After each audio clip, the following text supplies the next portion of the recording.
Hello guys, welcome to our channel. நீங்கள் ரொம்ப ஸ்ட்ரெஸ்ஸாக இருக்கீங்க அப்படின்னா நீங்கள் ஃபீல் பண்ணீங்க அப்படின்னா மட்டும் இந்த வீடியோ பாருங்கள். உங்கள் ஸ்ட்ரெஸ்லேருந்து எப்படி வெளியில் வரலாம் அப்படின்றதுக்கான ஒரு சின்ன டிப்ஸை பற்றி தான் ஒரு 4-5 பார்ட்டில் இந்த வீடியோவில் பார்க்க போகிறோம். ஸோ நீங்கள் எப்போவுமே ஸ்ட்ரெஸ்ஸாக இருக்கீங்க அப்படின்னா இந்த வீடியோ கண்டினியூ பண்ணுங்கள். இப்போது right now millions of people என்ன பண்ணுறாங்க அப்படின்னா நைட்டு தூங்குறப்போ அவங்களுக்கு தூக்கமே வரதில்லை. ஸோ ஏன் அப்படின்னா அது அவங்களுக்கு ப்ராப்ளம் இருக்குது அப்படின்னு அர்த்தம் இல்லை. அவங்க எக்கச்சக்கமான கவலைகளில் கோத்ரூ பண்ணுறாங்க. கெரியரை பற்றி, ஃப்யூச்சரை பற்றி, ரிலேஷன்ஷிப் பற்றி, ஹெல்த்தை பற்றி, இது எல்லாத்தையும் பற்றி நிறைய கவலைகளோடு இருக்காங்க. ஸோ இதில் ஒர்ஸ்ட் பார்ட் என்ன அப்படின்னா 90% ஆஃப் பீப்புள்ஸை ஒரி பண்ணுறது நடக்கவே நடக்காது.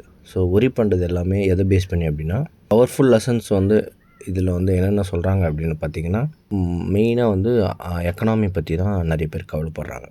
ஸோ இதில் இதோட பிக் ரீசன் ஏன் அப்படின்னா நம்ம ஃப்யூச்சரை நினச்சி வாழ்கிறோம், இல்லைனா ப்ரெசண்ட்டை திரும்பி ரீப்ளே பண்ணுறோம். ஃபஸ்ட்டு பார்ட்டில் நம்ம விட வேண்டியது என்ன அப்படின்னா நம்மளோட பாஸ்ட்டை நினச்சி வாழாதீங்க, ஃப்யூச்சரை நினச்சி பயப்படாதீங்க, ப்ரெசண்ட்டில் வாழ ஆரம்பிங்க. அதுதான் சிம்பிள் ரூல், ஓகேங்களா?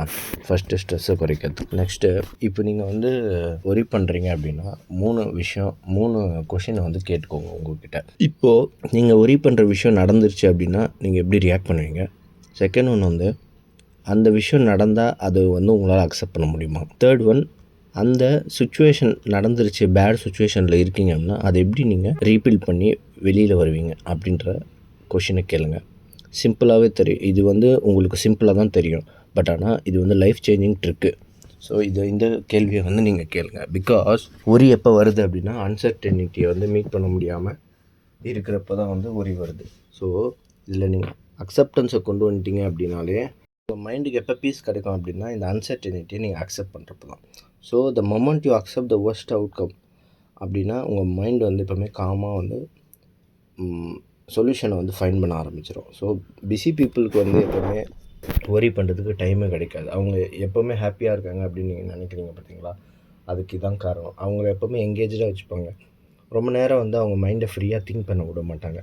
ஸோ அன்எம்ப்ளாய்டு பீப்புள், லோன்லியாக இருக்கிறவங்க, நாள் முழுக்க யூடியூப், இன்ஸ்டாகிராம்னு சொல்லிட்டு அன்ப்ரொடக்டிவான வீடியோஸு இந்த மாதிரியான பார்த்துட்ருக்கவங்களுக்கு தான் இந்த மாதிரியான மைண்டுக்கு நிறைய ஸ்ட்ரெஸ்ஸு கொடுக்கும், ஸ்ட்ரெஸ்ஸை ஃபீல் பண்ணுவாங்க. ஸோ இதோட சொல்யூஷன் சிம்பிளுங்க. ஏதாவது ஒரு விஷயத்தில் எங்கேஜ் ஆகுங்க, ஆக்டிவாக இருங்க, வேர்வை ஸ்வெட் பண்ணுங்கள், உடம்பை எப்போவுமே ஸ்வெட் பண்ணிக்கிட்டே இருங்க. உங்கள் மைண்ட் ஒரு பர்பஸை தேடிக்கிட்டே இருக்கும். ஸோ அந்த பர்பஸை உங்கள் மைண்டுக்கு ஃபஸ்ட்டு கொடுங்க, சரியா?